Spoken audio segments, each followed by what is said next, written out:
పార్వతి పార్వతి జై వచ్చిందన్నావు ఏది? అమ్మాయి ఎప్పుడు వచ్చిందండి?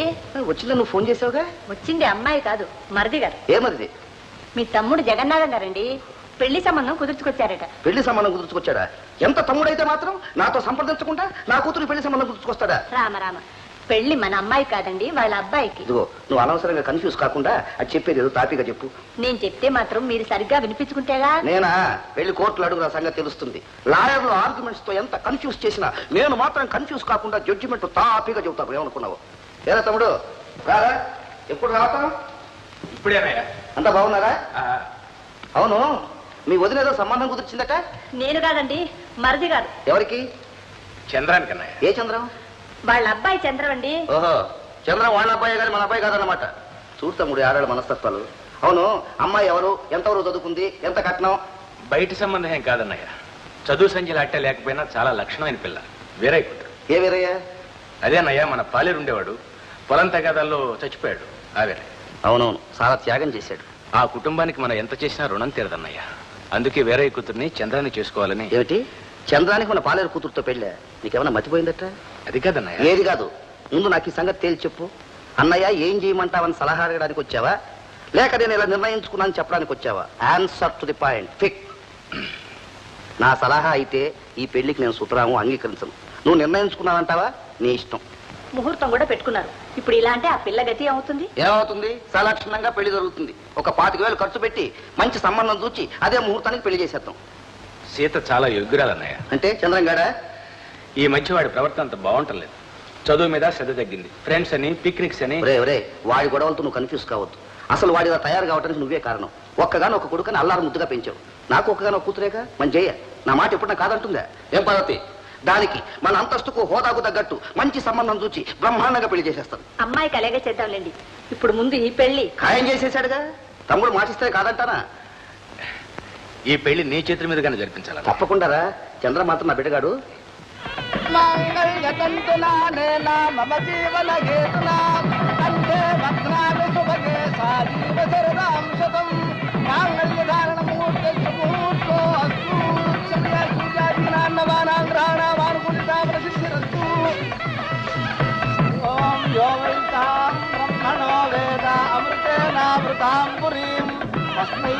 బ్రహ్మజ బ్రహ్మాజ ఆయు కీర్తిం ప్రజాన్ దదు అయం ముహూర్త సుముహూర్తోస్తు.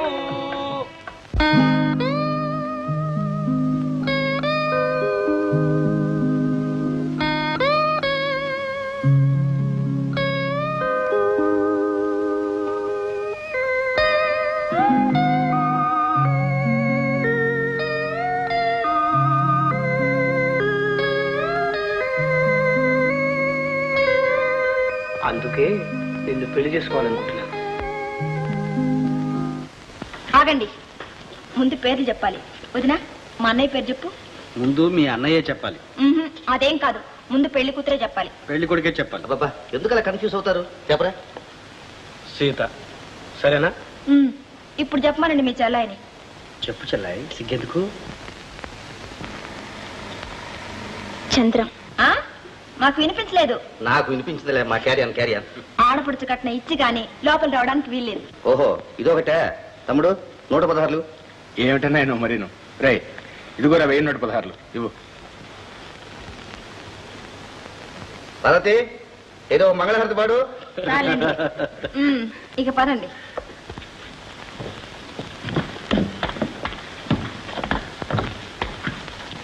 ఇంకొంచెం బెట్టు చేస్తే ఇంకో 1000 రూపాయలు పట్టే పనిగా. రేపు మీ పెళ్లికి మీ చెల్లాయికి ఇద్దరుగానండి.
అందని అదృష్టం కోసం ఆశించాను.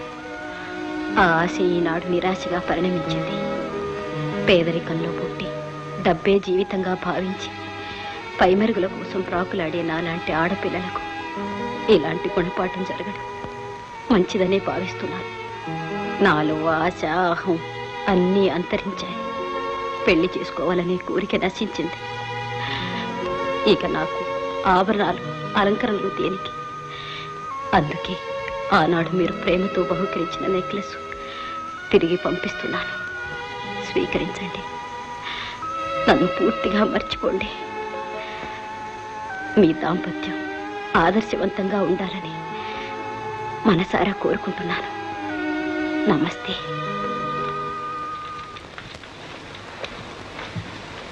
ఏమిటండి, ఏమైంది? అబ్బే ఏం లేదు. ఎందుకండి నా దగ్గర దాస్తారు? ఈ నెక్లెస్ ఏమిటి? అదే అది ఒక స్నేహితుడు మన పెళ్లికి ప్రెజెంటేషన్ పంపాడు. అయితే సంతోషించాలి కానీ ఈ కన్నీరెందుకు? అతను నాకు చాలా ముఖ్యుడు. జీవితంలో అనుకోని సంఘటన జరిగి మనస్సు వికలమైందని మన పెళ్లికి రాలేకపోతున్నానని బాధపడుతూ ఉత్తరం రాశాడు. అయితే ఆరోగ్యం జాగ్రత్తగా చూసుకోమని వెంటనే ఉత్తరం రాయండి. అలాగే సిద్ధం.